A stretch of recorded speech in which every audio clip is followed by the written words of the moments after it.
नमस्कार, आप देख रहे हैं अपडेट इंडिया और खासकर आपके स्वास्थ्य के अपडेट के लिए हम एक खास कार्यक्रम आप लोगों तक लेकर आए हैं, हेल्थ अपडेट। और आज इसी की पहली कड़ी में आप लोगों के साथ मुखातिब है डॉक्टर संदीप जैन, जो खासकर जीआई सर्जन भी हैं और एब्डोमिनल कैंसर के ऊपर बात करेंगे हमारे साथ।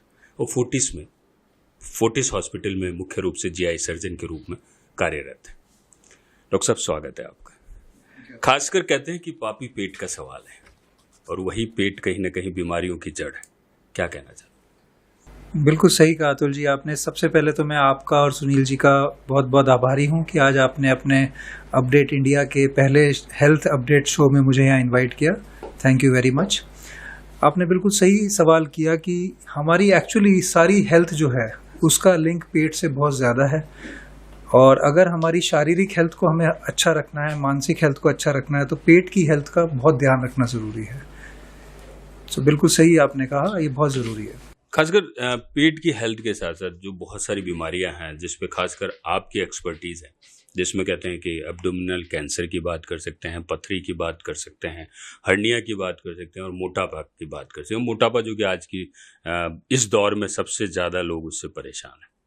सबसे पहले मोटापे पे आ जाते हैं। खासकर मोटापे का क्या कारण, क्या विशेष रूप से लोग? देखिए, जितनी भी आपने बीमारियां बताई उसमें सबसे इम्पोर्टेंट कैंसर, और अगर मोटापे को ले लें तो लाइफस्टाइल, जो हमारा रहन सहन का तरीका है, उसमें हमारे डेली आदतें, हम फिजिकल एक्सरसाइज करते हैं कि नहीं, हमारा खाने का क्या स्टाइल है, हम कितना सोते हैं, किस टाइम क्या करते हैं, वो सारी चीज़ें हमारे को बीमार या स्वस्थ रखती हैं। हमारी चॉइसेस। मोटापा, जैसे आपने कहा, ये बहुत, जैसे कैंसर किसी को हो जाए तो बाहर से पता नहीं चलता, कैंसर में एक बीमारी वैसे है, लेकिन मोटापा जो है बाहर से समझ में आता है कि पेशेंट का, अगर पर्सन का अगर लाइफस्टाइल फॉल्टी है, अगर वो ढंग से डिसिप्लिन्ड लाइफ नहीं जी रहा है, तो उसका शारीरिक वजन के रूप में नजर आने लग जाता है। तो इसलिए हमारे लिए ये जानना बहुत ज़रूरी है कि मोटापा कुछ भी और नहीं है, सिर्फ हमारा इनडिसिप्लिन्ड लाइफस्टाइल है। चाहे वो हमारे डाइट चॉइसेस को लेके, चाहे फिजिकल इनएक्टिविटी को लेके, चाहे ड्रग एडिक्शन, अल्कोहल, स्मोकिंग, इनको लेके, ये सारी चीज़ें जब मिलके एक साथ एक आदमी में इकट्ठी होती हैं तो मोटापे के रूप में नजर आती हैं। और ये इतनी इंपॉर्टेंट बीमारी है, अनफॉर्चुनेटली अभी भी हम इसको बहुत बीमारी का दर्जा नहीं दे पा रहे हैं। पहले तो हम लोग इसको बीमारी का दर्जा ही बहुत मुश्किल से देते हैं, और उसके ऊपर हम इसको घातक बीमारी का दर्जा तो बिल्कुल नहीं मानते। मोटापा मतलब आपका कहना है कि मोटापे को बीमारी का दर्जा दे देना चाहिए? साइंटिफिकली तो है ही, लेकिन हम नहीं मानते। सोशल लेवल पे देखो, दो चीजें होती हैं, एक तो मेडिकल साइंस के लेवल पे और एक सोशल लेवल पे। मेडिकल साइंस के लेवल पे हमने ये प्रूव कर दिया है बहुत अच्छी तरह से कि मोटापा जो है हमारी उम्र कम करता है, क्योंकि वो ओपन इन्विटेशन है हर तरह की बीमारी को लेकर, चाहे वो कैंसर हो, चाहे हार्ट अटैक हो, चाहे स्ट्रोक हो, और भी कई तरीके की बीमारियां। एक चीज और भी है, जैसे मोटापे की बात आई, आपने मोटापे की बात करें, लोग अक्सर ये कहते हैं सर मैंने कीटो डाइट चालू कर लिया है, अब मैं फ्रूट्स पे आ गया हूँ, मैंने वेजिटेबल खाना शुरू कर दिया, जल्दी मेरा वेट लूज होने लग जाएगा, मैंने जिम ज्वाइन कर लिया है। तो ये एक जो मिथ लोगों के बीच में चलते रहते हैं मोटापे को लेकर, और खासकर लोगों का ये सोचना है कि शायद कम खाने से मोटापा कम हो जाता है, या बैलेंस डाइट को लेकर लोग अक्सर इस मोटापे को कम करने की कोशिश करते हैं, ऐसा कुछ? बिल्कुल सही है। मोटापे को, जैसे दो पार्ट हैं मोटापा कम करने के लिए, एक तो एक्सरसाइज और एक डाइटिंग। एक्सरसाइज करने से मोटापा कम नहीं होगा। मोटापा कम करने के लिए हमें खाना पीना अपना कम करना पड़ेगा। मोटापा आप ऐसे समझिए जैसे बैंक में आपका अकाउंट, अगर आप पैसे डाल रहे हैं कैलोरी के नाम पे, तो बैंक में वो आपका अकाउंट मोटा होता चला जाएगा। ये सब कहने की बातें हैं कि ये कारण है, हमारा जॉब कंपल्शन है, हमें टाइम नहीं मिलता, हम कॉल सेंटर पे काम करते हैं, या मैं डॉक्टर हूँ मेरे को टाइम नहीं मिल रहा। लेकिन अल्टीमेटली हम लोग इनडिसिप्लिन्ड होते हैं तो हम ज़्यादा खाते हैं।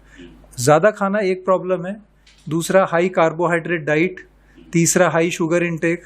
ये सब चीज़ें जब एक साथ होती हैं तो हमारा मोटापा बढ़ता है, और जब तक हम इसको कम नहीं करेंगे, सिर्फ जिमिंग और एक्सरसाइज से कुछ नहीं होगा।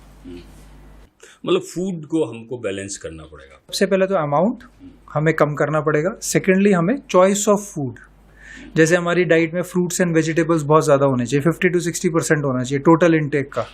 दूसरा, हमारा कार्बोहाइड्रेट को हमें कम करना है। कार्बोहाइड्रेट मतलब जितनी मीठी चीज़ें हो गई, चावल हो गया, रोटी हो गया, ये सब कार्बोहाइड्रेट्स में आते हैं। अगर आप वेजिटेरियन हैं तो आपको दालें, सोयाबीन, चने, इस तरह की ड्राई फ्रूट्स, ये चीज़ें जो हैं आपका प्रोटीन और ये सब बढ़ाते हैं और ये कार्बोहाइड्रेट कम करते हैं। इन सब चीज़ों को जब मैं बहुत अभी आपको वेग तरीके से बता रहा हूँ, बहुत ऐसे नहीं बता रहा कि जिसको आप आगे घर में जाके अपना अप्लाई कर पाएं, लेकिन ब्रॉडली ये मीनिंग है कि हमारा जंक फूड जिसे हम कहते हैं वो हमें करना पड़ेगा। पर एक चीज जिस तरीके से देखा जा रहा है आज के जो नई पीढ़ी है, जिस तरीके से 15, 16, 17, 18 साल के बच्चे हैं, इवन दैट स्कूल के जो बच्चे हैं, छोटी उम्र के बच्चे हैं, उनके अंदर भी बहुत ज़्यादा मोटापा दिखता है। वो भी क्या फूड की इरेगुलरिटी है, जंक फूड्स हैं, इन सब को लेकर आपको लगता है? देखिए, ये हमारी आदतें जो है ना, हमारे जनरेशन टू जनरेशन ट्रैवल करती हैं। आज मेरी जो आदतें हैं मेरे बच्चों में ऑटोमेटिक आ जाएंगी, मेरे बच्चों के या हमारे बच्चों के आसपास जो स्कूल में माहौल है वैसे आ जाए। अभी आप देखिए कितने सारे स्कूल्स हैं जिनमें जंक फूड्स कैंटीन में मिलता है, आमतौर पे पिज़्ज़ा, बर्गर, ये सब चीज़ें। तो ये सब कारण है। तो स्टेटस सिंबल है ना सर? हाँ, स्टेटस सिंबल। मैं तो कहूँगा इग्नोरेंस है एक्चुअली। लोगों को अंदेशा नहीं है कि इससे क्या लूज कर रहे हैं। आप ये देखिए, आपके हम पेरेंट्स की जनरेशन और आपके ग्रैंड पेरेंट्स की जनरेशन, उस जमाने में इतने मोटे लोग दिखते थे क्योंकि बहुत नपातुला खाना होता था, भूख लगने पे खाना होता था। आज घड़ी देख के खाते हैं हम, 1 बज गया चलो खाने चलते हैं, भले ही पेट में जगह हो ना हो, है ना। तीसरा, हमारा जंक फूड इतना बढ़ गया। तीसरा, फिजिकल एक्टिविटी हमारी निल है प्रैक्टिकली। भले ही हम 18 घंटे काम कर रहे हो, लेकिन हम चेयर पे बैठ के एसी में काम कर रहे हैं, वो कोई एक्सरसाइज में काउंट नहीं होता। जैसे मैं ऑपरेट करता हूँ, मैं सर्जन हूँ, कई बार हमारी 10-10, 12-12 घंटे की एक सर्जरी होती है, लेकिन वो मेरे को कोई हेल्थ बेनिफिट नहीं दे रही कि खड़े होकर मैं 10 घंटे काम कर रहा हूँ। तो आपका भी फूड बैलेंस वैसा ही है, जैसे रोज सुबह जल्दी खाना, शाम को जल्दी खाना है? मैं क्या फॉलो करता हूँ, एक तो मैं तभी खाता हूँ जब मुझे भूख लगती है, बहुत स्ट्रिक्ट है। मतलब जैसे फॉर एग्जांपल रेस्टोरेंट में हम जाते हैं, खाना बच गया तो सब कहते हैं कि यार बचाना जो है गड़बड़ है, इसे खत्म करो, डस्टबिन में नहीं डालेंगे। तो मेरा कहना यह है कि नेक्स्ट टाइम खाना कम ऑर्डर करो और पेट को डस्टबिन मत समझो। अगर बच गया है और आपको जगह नहीं है तो it is better to waste that food rather than पेट में डालना और उसको अपने लिए health hazard banana.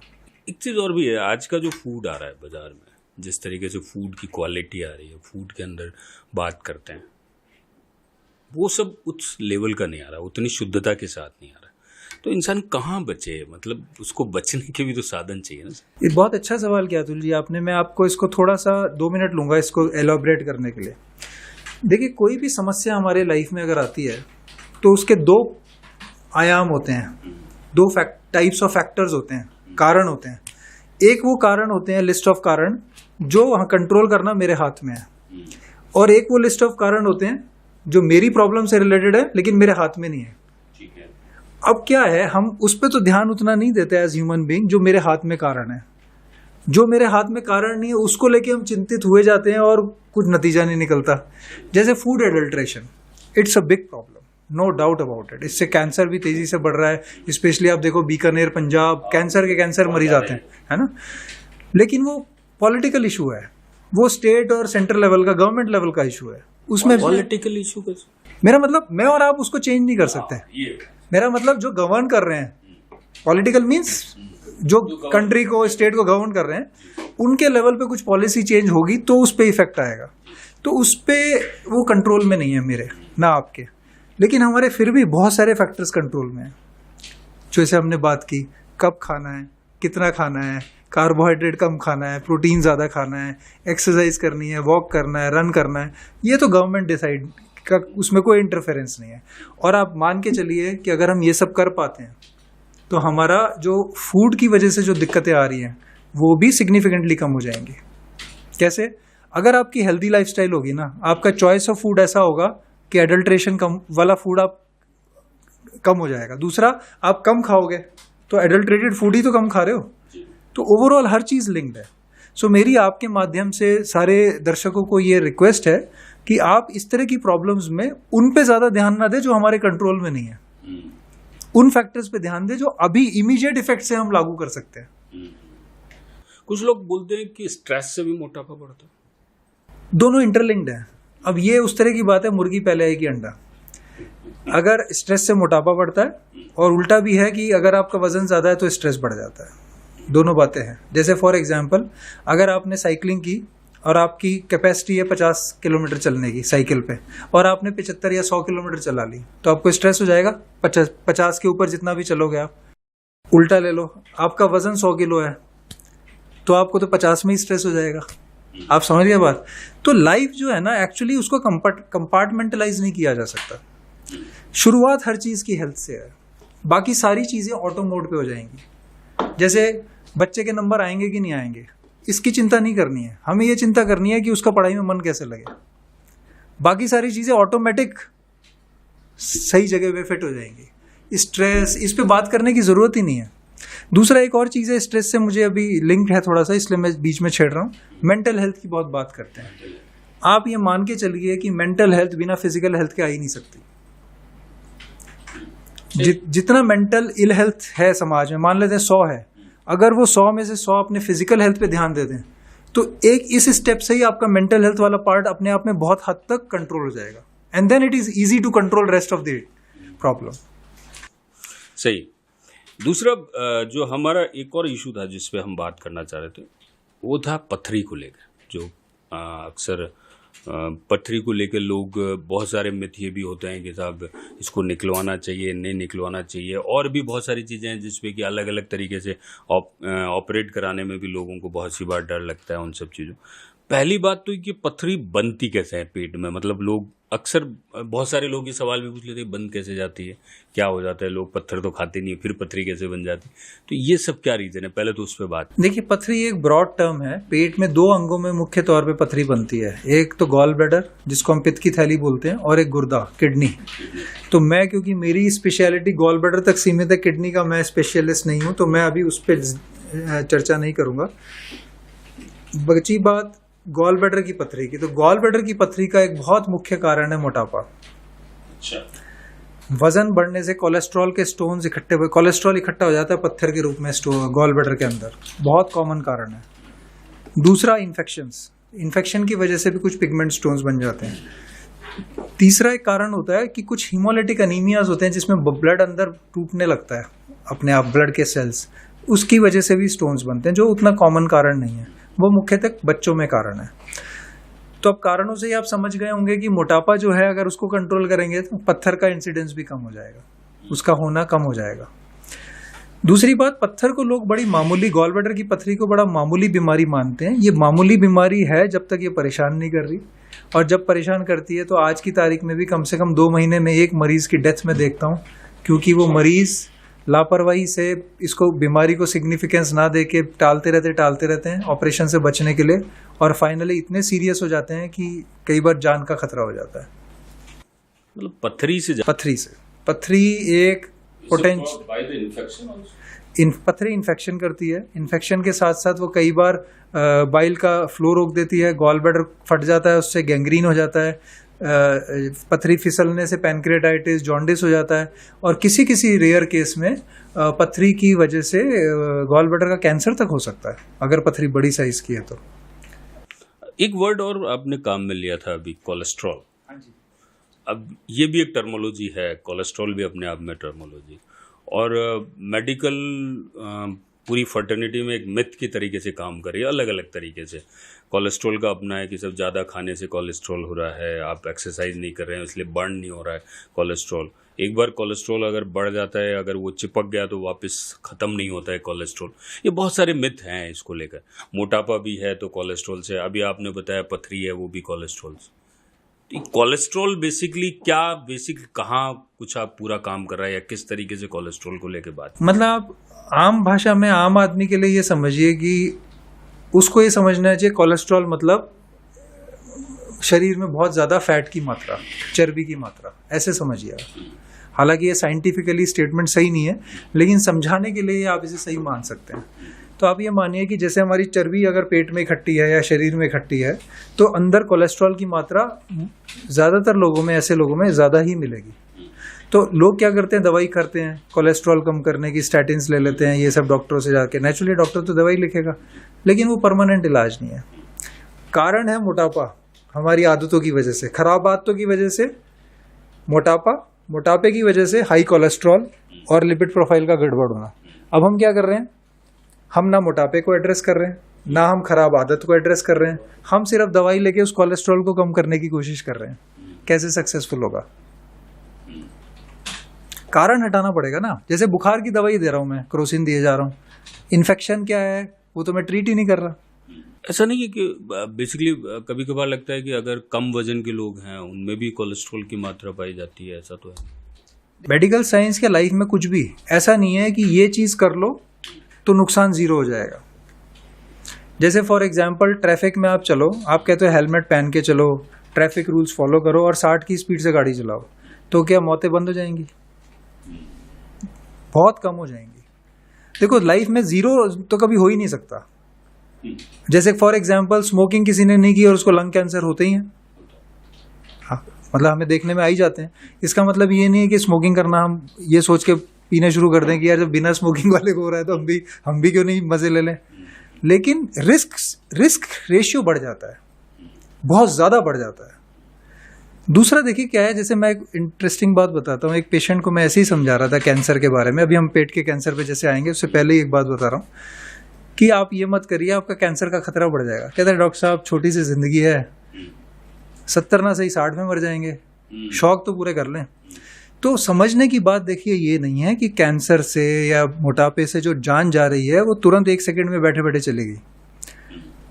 It's not about prolonging life, उम्र बढ़ाने की बात नहीं कर रहे, वो भी एक बात है। क्वालिटी ऑफ लाइफ, सफरिंग से बचना है।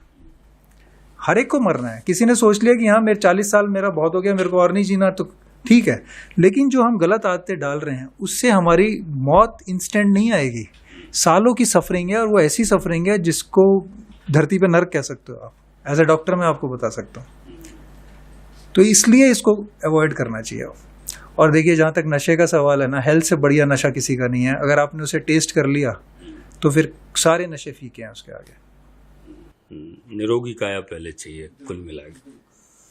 एक चीज़ और भी है, जिस तरीके से बात की जाती है कि अपने खान पान को सही करिए, या बाकी जिस तरीके से आपने कहा कि एक्सरसाइज आपकी परमानेंट हो जाना चाहिए, मेडिटेशन या योगा, ये सारी चीज़ें कहीं ना कहीं रोज़मर्रा की ज़िंदगी में लोगों के अंदर आ जाना चाहिए। परंतु इस भागती दौड़ती ज़िंदगी में जिस तरीके से आदमी सुबह से लेकर शाम तक 18 घंटे अपनी ज़िंदगी को तैयार करने में, क्योंकि उसकी अपनी डिमांड्स, अपनी सप्लाई, ये सारी चीज़ें जितनी भी है वो सब कहीं ना कहीं उस इंसान को इन सब चीज़ों की तरफ धकेल रही है। आपको नहीं लगता? ये ना एक मिथ है अतुल जी, धकेल नहीं रही, हम खुद ही, कोई पीछे धक्का नहीं दे रहा। हमने ऐसे मान लिया है कि हम जबरदस्ती उसमें फंसा। कौन है? कोई गन पॉइंट नहीं है कहीं पे भी। आप 18 घंटे कहने की बात है, कोई 18 में से 18 घंटे काम नहीं कर रहा। बीच में वो कुछ ना कुछ स्क्रीन टाइम भी है, उसका पर्सनल टाइम भी है बीच में, लेकिन वो अपनी बॉडी को उसका फोकस बॉडी से हट गया है। बॉडी से मतलब आपको लगता है खुद से प्यार नहीं कर रहा है इंसान? प्यार क्या, ध्यान ही नहीं दे रहा। प्यार तो दूर की बात है, अटेंशन ही नहीं दे रहा। पहले अटेंशन तो देना शुरू करे। चलो इसी मजबूरी से कर ले, बिजनेस एंगल से ही कर ले कि मुझे लंबे टाइम तक 18 घंटे काम करना है और उसको एंजॉय भी करना है। जो पैसा मैं 18 घंटे काम करके कमा रहा हूँ, परिवार का भी ध्यान रखना है, तो मैं मतलब ही हो जाऊं। तो चलो इस कारण से मैं अपना ध्यान रख लूं। जैसे फॉर एग्जाम्पल आप कहीं काम कर रहे हैं 18 घंटे और आपका मैं बॉस हूं, और आपको मैंने कुछ ऐसा काम पकड़ा दिया कि 1 घंटा और आपकी लाइफ में ऐड हो गया। आप बिना शिकायत के करेंगे उसे, क्योंकि आपको लग रहा है कि शायद 2 साल बाद, 1 साल बाद मेरे को प्रमोशन मिल जाए, मुझे हाइक मिल जाए, है कि नहीं? लेकिन हेल्थ को लेके हम ऐसे इतने वो नहीं होते। चलो मैं तो कहता हूँ हेल्थ को बॉस मान के ही उसकी बात मान लो, शरीर को कि हमारी हेल्थ में इजाफा हो जाए तो आपकी प्रोडक्टिविटी बढ़ेगी। एक और चीज़ है जिस पे हम डिस्कस करना चाहते हैं, वो है हर्निया। क्या बेसिकली हर्निया का टर्मोलॉजी क्या है, उसको थोड़ा सा शायद बिल्कुल सिंपल लैंग्वेज में, रॉ लैंग्वेज में कैसे समझा सकते हैं? ये ऐसा है, ऐसे मानिए जैसे पेट के अंदर हमारी आंतें और दूसरे ऑर्गन्स होते हैं, और पेट की जो कवरिंग है वो 3 मसल्स और उसके ऊपर स्किन, ये 4 लेयर से बनी है। तो जब अंदर की 3 मसल्स में गैप आ जाए, गड्ढा हो जाए, छेद हो जाए, और स्किन तो ऊपर ऐसी की ऐसी है, तो क्या होगा? पेट नुमा थैले के जो अंग है, ऑर्गन्स हैं, वो उस छेद में से बाहर आ जाएंगे और स्किन के ऊपर से गोल जैसे दिखेंगे, गांठ जैसे। इसको हम मेडिकल टर्म में हर्निया बोलते हैं। तो ये जो गांठ दिख रही है, ये गांठ बीमारी नहीं है, वो नॉर्मल आंत है, नॉर्मल इंटेस्टीन है, जो उस छेद के थ्रू बाहर आ गई है और स्किन के अंदर तक आ गई है, तो इसलिए वो गोल जैसी दिखती है। तो उसका दिक्कत यह है कि हर्निया ऐसे ऐसे समझाने में भी कोई ऐसी बड़ी बीमारी नहीं लगती है, ज़्यादातर लोगों में होती भी नहीं है। लेकिन इसका प्रॉब्लम क्या है कि जितना छोटे टाइम पे इसका इलाज एक ही है, ऑपरेशन दूरबीन से होता है, उसमें जाली लगाते हैं जिससे वो गड्ढा भर देते हैं। इसको जितना आप देर करेंगे ऑपरेशन करने में, उतना ये जो हर्निया का गड्ढा है, होल है, ये बड़ा होता जाएगा, ऑपरेशन बड़ा हो जाएगा, कॉस्ट बड़ी हो जाएगी, और जितना समय ज़्यादा आप लोगे इलाज कराने में, उसके कॉम्प्लिकेशंस। रीज़न क्या है हर्निया?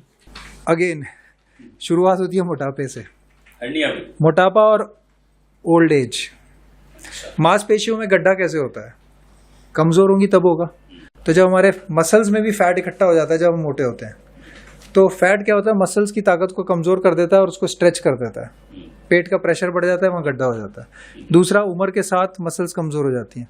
तीसरा, अगर किसी का पेट का ऑपरेशन हुआ हो तो समय के साथ वो कमज़ोर होकर वहाँ से भी हर्निया बन जाता है ऑपरेशन की वजह से।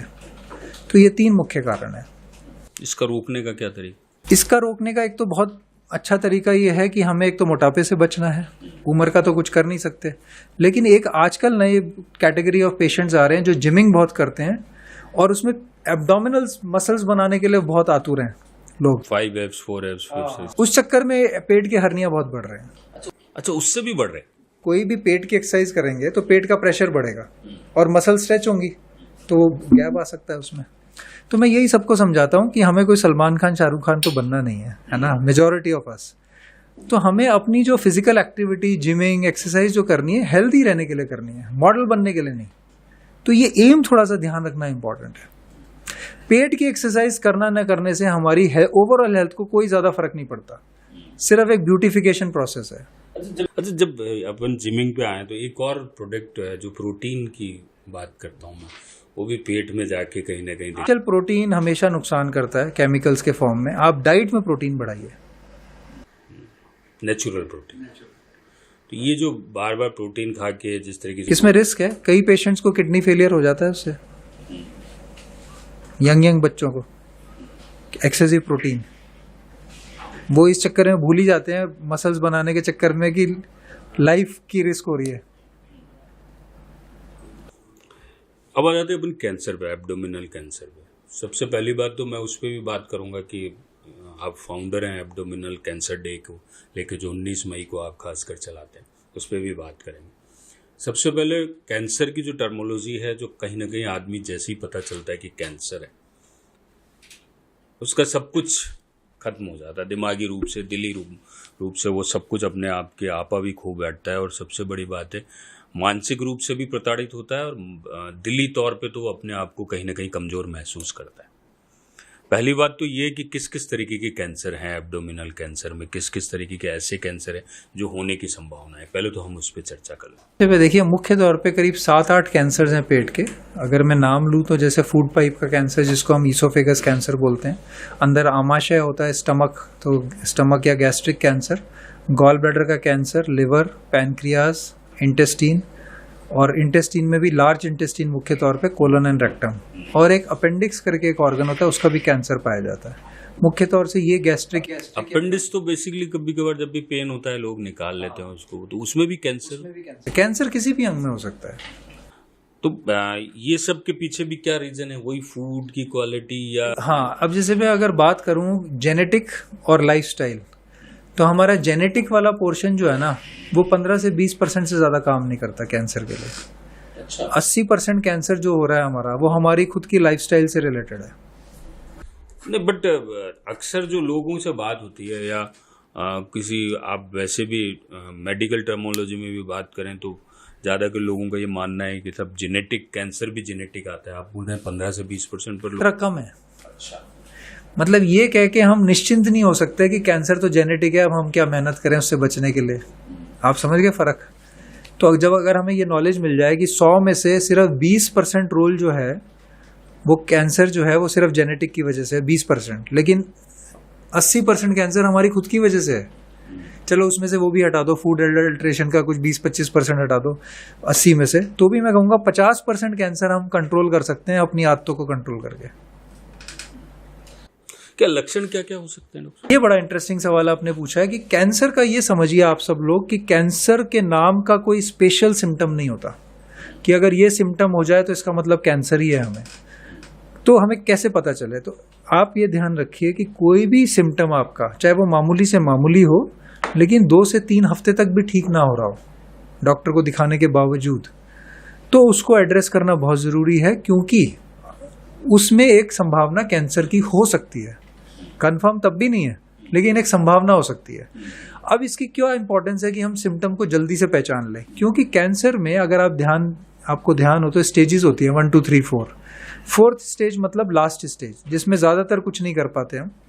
3rd स्टेज मतलब बहुत एडवांस्ड है, हालांकि ट्रीट हो जाता है, लेकिन उसमें कीमोथेरेपी, रेडियोथेरेपी, सर्जरी सब कुछ होता है, 1-1.5 साल लग जाता है।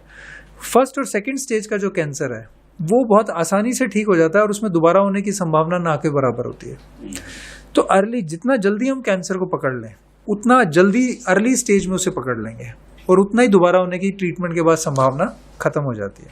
इसलिए ये बहुत इंपॉर्टेंट है। अक्सर जैसे लीवर कैंसर की बात करते हैं तो उसमें जो टर्मिनोलॉजी है उसमें कहा जाता है कि खाने के पचने की बात या और कुछ इस तरीके की, ऐसा कुछ लगता है कि इस तरीके से कुछ लोगों को लगता है कि जब खाना पच नहीं रहा है, एसिडिटी ज़्यादा हो रही है। ये देखिए, जो नॉर्मल पेट के सिम्टम्स है, जैसे नाम लेता हूँ मैं, भूख कम लगना, ज़्यादा खट्टी डकारें आना, उल्टी में खून आना, खाना अटकना, या फिर आपको वज़न कम होना, या जैसे आपने बोला एसिडिटी लंबे टाइम तक है जो ठीक ही नहीं हो रही है, या फिर आपका पेट फूल जाना थोड़ा सा खाना खाते ही, या फिर आपके पॉटी में खून आना, या फॉर एग्जांपल आप कई सालों से दिन में एक बार पॉटी के लिए जाते हैं, सडनली आप 15 दिन से या 1 महीने से नोट कर रहे हैं कि अब आपको सुबह एक बार की बजाय 5 बार जाना पड़ता है, और 5 बार जब आप जाते हैं तो हर बार आपको ये फीलिंग नहीं आती कि मेरा पेट खाली हुआ। ये कैंसर का बहुत स्पेशल सिम्टम है, बड़ी आंत का। इसको हम हमारी भाषा बोलते हैं ऑल्ट्रेशन ऑफ बॉवल हैबिट। मतलब आपको जो पॉटी जाने का आपका जो सिस्टम है सालों का, अगर वो सडनली चेंज हो जाए तो कैंसर हो सकता है। ऐसे ही पैनक्रियाज कई बार, जैसे कोई मान लेते हैं 50 साल का व्यक्ति है, नॉर्मल है, सडनली उसकी शुगर बढ़ गई, पैनक्रियाज का टेस्ट जरूर कराना चाहिए, क्या पता उसमें कैंसर हो, उसकी वजह से डायबिटीज हो गई हो। तो कहने का मतलब कोई भी सिम्टम जो नॉर्मल पाया जाता है वो कैंसर में भी पाया जा सकता है। बस हमें ये सचेत रहना है कि कोई भी, जैसे एसिडिटी है अगर और 3 हफ्ते से ठीक ही नहीं हो रही है, तुरंत डॉक्टर के पास जाइए, एक एंडोस्कोपी कराइए और श्योर हो जाइए कि कुछ चिंताजनक नहीं है, और एसिडिटी की दवाई खा लीजिए। और भगवान ना करे बाई चांस कैंसर जैसी कोई छोटी सी गांठ निकल आए, बहुत जल्दी और आसानी से ट्रीटमेंट हो जाएगा उसका। बट एक चीज़ और भी कि आज की डेट में जिस तरीके से लोगों को एसिडिटी हुई या कुछ भी हुआ, इस तरीके से पेंटोसिड ली या कुछ भी एक मेडिसिन ली, बहुत सारी दवाइयाँ लोग आजकल घर में भी डॉक्टर बन चुके हैं, है ना, वो आपस में एक दूसरे से कंसल्ट कर लेते हैं, वही रेंटेक ले लो, पेंटोसिड ले, जो भी दवा, और लोग ले लेते हैं और अपने आप को रिलीफ महसूस कर लेते हैं और उसके बाद काम शुरू कर देते हैं। ये भी हानिकारक ही लगता है आपको कि इस तरीके से कोई भी दवाई ले लेना, अपने आप को रिलीफ महसूस कर लेना, और आने वाले समय की उस बीमारी से आगाह नहीं हो पाना, ये भी कहीं ना कहीं एक तरीके से गलत है। ये बहुत डेंजरस है उस व्यक्ति के लिए। कैसे मैं बताता हूँ, साल में कम से कम 2 मरीज ऐसे आते हैं जो एसिडिटी लेके और एसिडिटी समझ के एसिडिटी की दवाई खा लेते हैं, पेंटोसिड या जो भी रेंटेक आपने बोला। अगर कैंसर है और कैंसर की वजह से एसिडिटी हो रही है तो भी ये दवाइयों से एसिडिटी ठीक हो जाती है। अच्छा, समझ गए आप बात? तो इसका मतलब उसको तो एक देखिए सिम्टम क्या है, सिम्टम बॉडी का एक डिफेंस मैकेनिज्म है कि आपको ये पता चल जाएगी कुछ गड़बड़ चल रही है और आप उसको एड्रेस कर लो।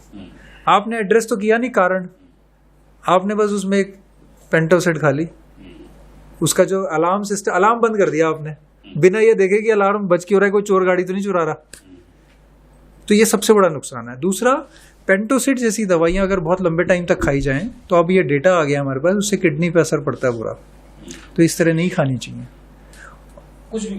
कुछ दवाइयां ऐसी भी जो वर्ल्ड वाइड बंद है, मतलब जिनको बैन कर दिया गया है, इंडिया में फिर भी चल रही है अभी तक, जो कहीं ना कहीं कैंसर का रूप भी लेती है। उनका ये कहना है कि साहब स्टमक जो भी एब्डोमिनल कैंसर है उनकी बात की जा सकती, तो इन दवाइयों को अभी तक भी लोग जिस तरीके से काम में लेते हैं। दूसरा, आपका ये मानना है कि या बाकी सब लोगों का मानना है कि साहब जो भी नशे की जितनी भी चीज़ें हैं, चाहे वो शराब है चाहे अलग है, जो भी चीज़ें हैं, ये भी कहीं ना कहीं कैंसर पैदा करती है, आपको लगता है? डेफिनेटली स्मोकिंग और अल्कोहल अगर आज बंद हो जाएं तो कैंसर का इंसिडेंस पूरे शरीर के, पेट के भी, बहुत कम हो जाए। आपको मैं एक बड़ा इंटरेस्टिंग और बहुत डराने वाला स्टैटिस्टिक देता हूँ। एक ड्रिंक अगर रोज 7 दिन तक पीता है ना कोई, एक विस्की 30 ml, ब्रेस्ट का कैंसर 10 से 12% बढ़ जाता है। कोलन और रेक्टम जो कि लार्ज इंटेस्टाइन है, उसका रिस्क 7 से 8% बढ़ जाता है। सोचो आपने मेरे ख्याल जितने हम सब सुनने वाले हैं सबके जानकारी में कैंसर ब्रेस्ट तो ऐसा हो गया जैसे बुखार की बीमारी नहीं, इन्फेक्शन जैसे हर दूसरी लड़की और लेडी को हो रहा है। क्यों हो रहा है? बट ऐसा तो है नहीं कि हर कोई पी रहा नहीं, पर बहुत सारा सेगमेंट है। देखिए हम अभी एक कारण की बात कर रहे हैं, एक एक करके ही तो कारण हटेंगे। जैसे कोई पी रहा है और मेरी बात सुन रहा है तो बंद करे तो उसको बहुत बेनिफिट होगा। और कोई दूसरे कारण भी हो सकते हैं, जैसे मोटापे से कैंसर ब्रेस्ट जुड़ा हुआ है, कोलन रेक्टम जुड़ा हुआ है, पैनक्रियास का कैंसर जुड़ा हुआ है, ईसोफेगस, स्टमक, सारे कैंसर मोटापे से जुड़े हुए हैं।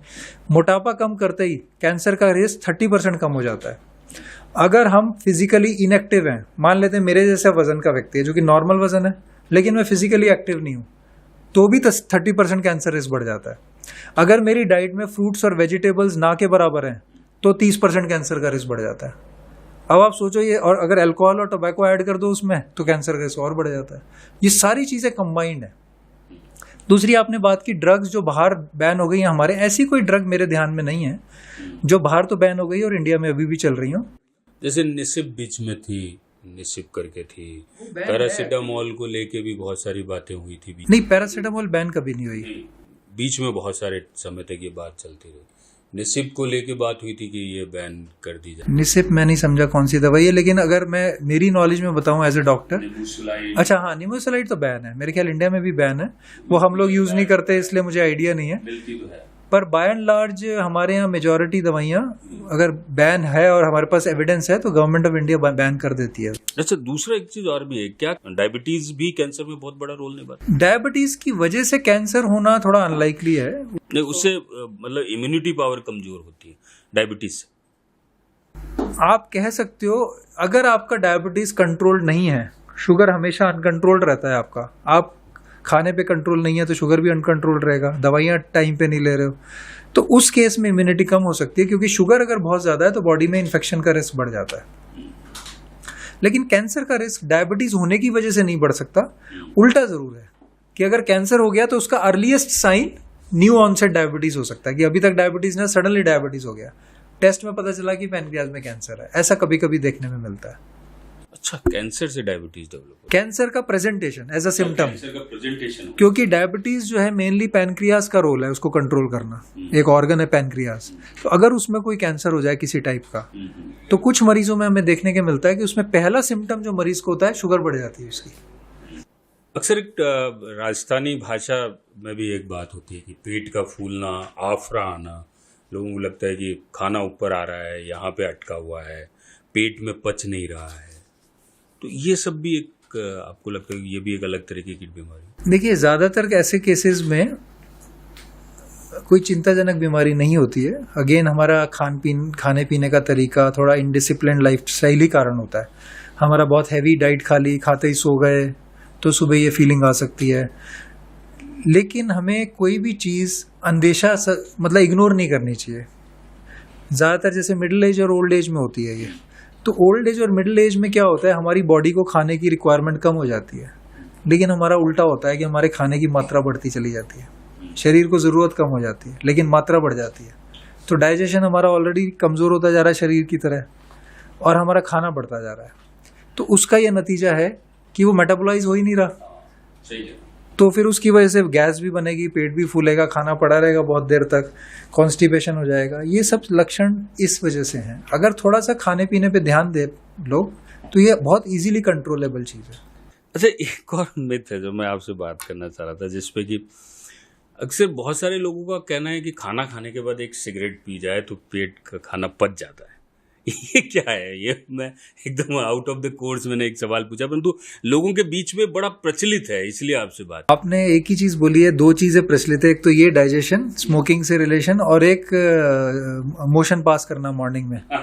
वो भी कई लोगों को है कि स्मोक नहीं करेंगे। ये साइकोलॉजिकल हमारी आदतें हैं, कुछ भी नहीं है इसमें।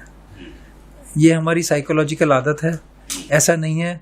हाँ, ये ज़रूर है, जैसे ड्रग्स कोई लेता है उसको ड्रग छुड़वा दो तो विड्रॉल होने लगता है, तो कॉन्स्टिपेशन हो सकता है, लेकिन वो ऐसा डरावना नहीं है कि हम बंद ही ना करें। देखिए, कॉन्स्टिपेशन के लिए समझ लिए इंपॉर्टेंट बात क्या है कि अगर हफ्ते में 1 या 2 बार भी मोशन नहीं हो रहा तो चिंताजनक बात है। ये भी अपने आप में बीमारी है कि हम ये सोच रहे हैं कि हमें डेली पॉटी क्यों नहीं आ रही। क्यों, तो डेली तो कोई ज़रूरी नहीं है, हफ्ते में अगर 1 बार भी ना हो तो डॉक्टर के पास जाने की ज़रूरत है, 1 या 2 बार हफ्ते में। और अगर आपकी लाइफस्टाइल ठीक है, आप एक्सरसाइज भी टाइम पे कर रहे हो, खाने पीने की चॉइस आपकी अच्छी है, मोशन आएगा ही आएगा। और अगर फिर भी नहीं आ रहा 7 दिन तक भी, तो इसका मतलब कहीं ना कहीं रुकावट है, फिर आपको डॉक्टर के पास जाना ही है। लेकिन ये जो है ना कि आज 1 दिन मोशन नहीं आया तो आदमी सब काम छोड़ के अपने सारी तरकीबें हम कर रहे हैं कि भाई हमें किसी तरह मोशन आ जाए, इसकी ज़रूरत नहीं है। आजकल खासकर प्रचलन में है कि फास्टिंग को लेकर खासकर बहुत बड़ी बातें हो रही है। अलग अलग तरीके से आप यूट्यूब पे बहुत सारे अलग अलग वीडियोस भी देखते हैं, 18 घंटे की फास्टिंग, 14 घंटे की फास्टिंग, या इस तरीके से फास्टिंग। और दूसरा एक चीज़ और है कि अगर फास्टिंग की बात की जा रही तो कि आइडल फूड गैप क्या हो सकता है, खाने का क्या गैप हो सकता है? देखिए, सबसे इम्पोर्टेंट बात है, बहुत सिंपल है कि जब भूख लगी है तभी खाना है। शुरू में दिक्कत है, मेरा नहीं है, मेरा कोई नया मैंने इजाद नहीं किया ये। एक्चुअली देखो, आप हमारे परिवार में देखो, हम जितने लोग हैं सब अपने पेरेंट्स और ग्रैंड पेरेंट्स को देखेंगे तो वो यही कर रहे हैं। आप देखो, 3 टाइम खाने का सिस्टम तो अंग्रेजी सिस्टम है, ब्रेकफास्ट लंच डिनर। हमारे पुराने ज़माने में अंग्रेज़ों से पहले हम क्या करते थे, दिन में 2 बार खाना खाते थे। 10-11 बजे एक खाना होता था और शाम को 5-6 बजे एक खाना होता था, और उसके अलावा बीच में थोड़ी सी चाय के साथ कुछ ले लिया, बस रात को सोते वक्त दूध पी लिया, यही होता था। अभी वेस्ट जो है, जो डेवलप्ड कंट्रीज हैं, वो यही अपना रहे हैं। 6-7 बजे के बाद सब जल्दी डिनर करते हैं और टाइम पे सो जाते हैं। हम उल्टा चल रहे हैं। हम दिन में 3 तो हमारे नाम के ब्रेक खाने हो गए, ब्रेकफास्ट लंच डिनर, उसके बाद बीच में 4 बजे एक चाय के साथ स्नैक्स भी होते हैं, फिर मतलब लिस्ट लॉन्ग है। तो आपकी बॉडी को कितनी ज़रूरत है उतना ही खाना इंपॉर्टेंट है। ये टाइम अपने आप कंट्रोल हो जाएगा अगर हम अपने डाइटरी चॉइसेस को इंप्रूव कर ले। जैसे मोर देन 50% फ्रूट्स वेजिटेबल्स पे आ जाइए आप, इसी से देखिए कितना फर्क पड़ जाएगा आप। दूसरा क्या है, अगर आपको बार बार भूख लगती है, जैसे कुछ लोगों को लगती है, तो small frequent meals is the answer. मतलब थोड़ा थोड़ा खाना थोड़े थोड़े टाइम में खा लीजिए, 2-2 घंटे में थोड़ा थोड़ा कुछ खा लीजिए, लेकिन उसमें भी चॉइस इंपॉर्टेंट रखिए। ये नहीं कि बेकरी प्रोडक्ट्स हो गए, फ्रूट जूसेस हो गए, कोल्ड ड्रिंक्स हो गए, या ड्रिंक्स हो गए अल्कोहल बेस्ड, ऐसा नहीं होना चाहिए। फिर आप क्या रखिए उसमें, मेनली अगर 2-2 घंटे में कुछ खाना है, कुछ आपने प्रोटीन्स के स्नैक्स कर लिए, बेक टाइप के आइटम्स, कुछ आपने फ्रूट्स वेजिटेबल्स कर लिए, इस तरह से आप उसको डिवाइड करिए। Intermittent fasting important role play करती है, वो उन लोगों के लिए जिनका वजन काफ़ी बढ़ गया और उन्हें अब कंट्रोल करना है। तो डाइटिंग के लिए इंटरमिटेंट फास्टिंग एक्चुअली बड़ा इफेक्टिव तरीका है। हर व्यक्ति के कैपेसिटी के हिसाब से उसमें ड्यूरेशन जो है फास्टिंग का वो अलग अलग हो सकता है। जैसे कुछ लोग 10 आवर्स का फास्टिंग करके बाकी टाइम खाते हैं, कुछ लोग 16 घंटे का फास्टिंग करके 8 घंटे खाते हैं। तो आप जो भी कर पाएं अपनी कैपेसिटी के हिसाब से, डेफिनेटली ये एक फ्रूटफुल तरीका है वजन कम करने का। अच्छा, जो गैप की बात करें तो फूड गैप का जैसे मैंने कहा, पर्सन टू पर्सन डिपेंड करता है। अब जैसे किसी का वजन कम करना है और इंटरमिटेंट फास्टिंग है, तो कितना भूखा रह सकता है एट अ स्ट्रेच, 10 घंटे से 16 घंटे, वो उसको डिसाइड करना है। शुरुआत में 10 से शुरू करें, फिर 12, 14, 16 ऐसे आ जाए, 16 से ज़्यादा नहीं करिए। और अगर आप इंटरमिटेंट फास्टिंग पे नहीं है और नॉर्मल लाइफस्टाइल में कितना गैप है, तो आप, अगर आपको बहुत थोड़ी थोड़ी देर में भूख लगने की आदत है, तो आप 2-2 घंटे में थोड़ा थोड़ा खाना खाइए, और उसमें मेनली आप ऐसी चीज़ें ऐड करिए जिसमें कैलोरीज बहुत कम हो, जैसे फ्रूट्स एंड वेजिटेबल्स, प्रोटीन्स। इन सब चीज़ों का फ़ायदा क्या है? प्रोटीन, बार बार मैं बोल रहा हूँ प्रोटीन, उसका रीज़न क्या है? प्रोटीन से एक तो पेट जल्दी भरता है और भूख दोबारा कम लगती है, लेकिन उसका नुकसान क्या है? वो उतना टेस्टी नहीं होता, उसमें शुगर नहीं होती, तो उससे क्या हमें वो फीलिंग ऑफ वो नहीं आती, जैसे कोई किक मिलाओ types, sudden burst of energy नहीं आती। अभी हमारे अपडेट इंडिया के दर्शकों को खासकर क्या सलाह देना चाहते हैं अपनी बेहतर लाइफस्टाइल, जिसमें कि मोटापा भी कम कर सके, बाकी अपनी पथरी की जो बात करी उसमें भी रोकथाम हो सके, हर्निया को भी लेके बात करी उसमें भी बात, और सबसे बड़ी बात है एब्डोमिनल कैंसर को लेके खासकर अवेयर हो सके। देखिए, आप सबको मेरी यही रिक्वेस्ट है कि आप थोड़ा सा, जितना हम फाइनेंस के बारे में पढ़ते हैं, अपने सब्जेक्ट के बारे में पढ़ते हैं, उतना हेल्थ के बारे में थोड़ा सा कॉशियस होइए। हेल्थ को अपनी प्रायोरिटी बनाइए, अपनी रिस्पॉन्सिबिलिटी बनाइए। यह कहना काफ़ी नहीं है कि खाना एडल्ट्रेटेड है इसलिए हम लोग बीमार हो रहे हैं। वो एक छोटा कारण है, इम्पॉर्टेंट कारण है लेकिन छोटा कारण है। हमारी आदतें मुख्य रूप से इम्पॉर्टेंट कारण है। अल्कोहल स्मोकिंग बिल्कुल बंद करिए। मैं ये भी नहीं कहूँगा धीरे धीरे बंद करिए, तुरंत करिए, क्योंकि एक एक्स्ट्रा पफ या एक एक्स्ट्रा ड्रिंक आने वाले टाइम में आपको कैंसर का खतरा पैदा कर सकता है। वजन अगर बढ़ा हुआ है तो उसे प्लीज़ कम करिए। ये हमारी खुद की, कोई इसमें ना जेनेटिक इन्वॉल्व है, ना गवर्नमेंट इन्वॉल्व है, ना खाना खराब इन्वॉल्व है। ये हमारा इनडिसिप्लिन्ड लाइफस्टाइल है, इसको कंट्रोल करिए। फिजिकली एक्टिव होइए। अब फ्रूट्स और वेजिटेबल्स अपनी डाइट में बढ़ाइए, कैल्शियम बढ़ाइए। ये सब चीज़ें अगर आप कलेक्टिवली करते हैं तो पेट के कैंसर से तो आप बचेंगे ही डेफिनेटली, लेकिन शरीर की मैक्सिमम बीमारियों से के कारण पीछे यही कारण है। चाहे वो हार्ट अटैक हो, चाहे वो स्ट्रोक हो, चाहे वो कहीं का भी कैंसर हो, चाहे पेट का कैंसर हो, चाहे वो ओबेसिटी हो, कुछ भी आप बीमारी उठा लीजिए जिससे जान जा सकती है। उन सब के पीछे कारण यही 4-5 मिलेंगे आपको। आप कार्डियोलॉजिस्ट का मेरी जगह सेशन लीजिएगा, उनसे बताइए लाइफस्टाइल का क्या रोल है, वो यही चीज नाम बताएंगे। फिजिकली आप एक्टिव नहीं है, मोटापा आपको है, कार्बोहाइड्रेट रिच डाइट है, फैट इकट्ठा हो रहा है, वो हार्ट की बीमारियां बढ़ा देगा। जीआई सर्जन से बात करेंगे तो वो पेट के कैंसर बढ़ा देगा। लेकिन आदतें कारण सेम है, उसको प्लीज करिए, ये डूएबल है। और मैं बता रहा हूं आपको, इससे आपका लाइफ बढ़ती है, उम्र बढ़ती है, number 1। Number 2, quality of life बढ़ती है। नंबर 3, सफरिंग कम होती है। नंबर 4, मेरे जैसे लोगों से आपकी दूरी बनी रहती है, जो कि नज़दीकी बिल्कुल अच्छी नहीं है। तीसरा, हॉस्पिटल वगैरह की जरूरत नहीं पड़ेगी। चौथा, इन सब चीज़ों पे खर्चा, पहले हम खा खा के अपने ऊपर खर्चा करते हैं, कॉस्ट ऑफ लिविंग बढ़ाते हैं, फिर हम बीमारी पालते हैं, फिर उसको ठीक करने के लिए डॉक्टरों के और अस्पताल के चक्कर काटते हैं, वहाँ फिर पैसा खर्च होता है। फिर हम कंप्लेंट करते हैं कि यार इलाज महंगा है, अस्पताल महंगा है। क्यों महंगा है? ये वैसी ही बात है कि हेलमेट बिना पहने कोई 100 की स्पीड से गाड़ी चला रहा है और उसको हेड इंजरी हो गई और जान चली गई, और परिवार वाले ये परेशान हो रहे हैं सड़क में गड्ढा था और कुछ भी दूसरा कारण। अल्टीमेटली अपना प्रिवेंशन प्लीज अपना रखिए। लाइफ से बड़ी प्रेशियर चीज कोई नहीं हो सकती। अगर लाइफ है, अगर हेल्थ है, तो ही आप बाकी चीजों को बचा के एंजॉय कर सकते हैं। इनको कॉम्प्रोमाइज करके आप कुछ भी बचा के एंजॉय नहीं कर सकते, इम्पॉसिबल है। सो प्लीज आप भी इन चीजों को सुन के इम्प्लीमेंट करिए, और आपने सर्कल ऑफ इन्फ्लुएंस में भी इनको, इस जानकारी को बांटिए। और लास्टली, 5 साल से हमने इन्हीं तरह की बातों से अवेयरनेस क्रिएट करने के लिए हमने एब्डोमिनल कैंसर डे स्थापित किया, वर्ल्ड का पहला, 19 मई 2019 में। इस साल फिर 19 मई आ रही है। 18 मई को हम सुबह एक वॉकाथॉन करेंगे, 19 मई को हम एक पैनल डिस्कशन करेंगे शाम को। तो आप प्लीज़ हम आपको बीच बीच में सोशल मीडिया पे अतुल जी के और इस चैनल के माध्यम से जानकारी देते रहेंगे। तो आप जितने भी संख्या में आप आ सकें, आइए और इस जानकारी और अवेयरनेस प्रोग्राम का लाभ उठाइए। Thank you very much. जिस तरीके से डॉक्टर संदीप जैन साहब ने बताया कि हमको अपनी लाइफस्टाइल को बदलना पड़ेगा, खाने की हैबिट्स को बदलना पड़ेगा, और सबसे बड़ी बात है कि आप फ्रूट्स खाइए, वेजिटेबल खाइए, और जो बेहतर फूड है उसकी तरफ अपने आप को अग्रसर करिए। और दूसरा ये भी है कि अपने जीने की कला को भी थोड़ा सा बदलिए, थोड़ा सा अपने बारे में भी सोचिए, अपने आप से प्यार करने का भी सोचिए। धन्यवाद संदीप जैन साहब, आप हमारे साथ जुड़ने के लिए, खासकर अपडेट इंडिया में खासकर जुड़ने के लिए और हमें बेहतर जानकारी देने के लिए। आप सभी दर्शकों को फिर बता दें, आपके स्वास्थ्य की अपडेट के लिए हम पुनः आप लोगों से मुखातिब होंगे एक अगले एपिसोड में एक नए डॉक्टर के साथ, और आपके साथ होगी बहुत सारी जानकारियां जो भी आप चाहेंगे उन सभी। और अगर आप चाहते हैं कि आपको कोई स्पेशली किसी डॉक्टर के बारे में कोई जानकारी चाहिए तो हमें कमेंट बॉक्स में ज़रूर बताइएगा, ताकि हम आप तक पहुंचा सकें वो जानकारी। धन्यवाद आप सभी का।